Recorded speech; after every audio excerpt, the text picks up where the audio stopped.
இந்த வீடியோவில் easy cheese corn toast எப்படி பண்ணுறதுன்றது பார்க்கலாம். இதுக்கு நான் ப்ரெட்டை அந்த கார்னர் மட்டும் கட் பண்ணி எடுத்து வச்சுருக்கேன். நெக்ஸ்ட்டு சீஸை கிரேட் பண்ணி வச்சுருக்கேன்.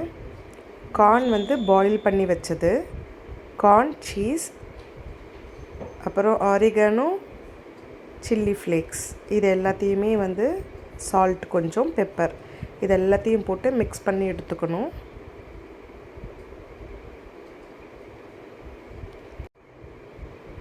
இது எல்லாத்தையும் மிக்ஸ் பண்ணதுக்கப்புறமா என்ன பண்ணணுன்னாக்கா, ப்ரெட்டில் நான் இன்றைக்கி கெச்சப் மட்டும் மேலே ஆட் பண்ண போகிறேன். உங்கள்கிட்ட இந்த பீஸா சாஸ் இருந்துச்சுன்னா அதை ஆட் பண்ணிவிட்டு மயோ கொஞ்சம் மேலே ஆட் பண்ணிவிட்டு நீங்கள் அப்படியும் பண்ணலாம், அது இன்னும் நல்லாயிருக்கும். என்கிட்ட அது ரெண்டுமே இல்லைன்றதால நான் இந்த மாதிரி பண்ணியிருக்கேன். வெறும் கெச்சப் மட்டும் ஆட் பண்ணிவிட்டு அதுக்கு மேலே நான் மிக்ஸ் பண்ணி வச்சுருக்கேன். அதையும் போட்டுட்டு தோசை தவாவில் கீழே பட்டர் கோட் பண்ணிவிட்டு அதுக்கு மேலே வச்சு மேலே ஒரு மூடி போட்டு சிம்மில் வச்சு பண்ணுங்கள், இல்லைன்னா கீழே கருகிடும்.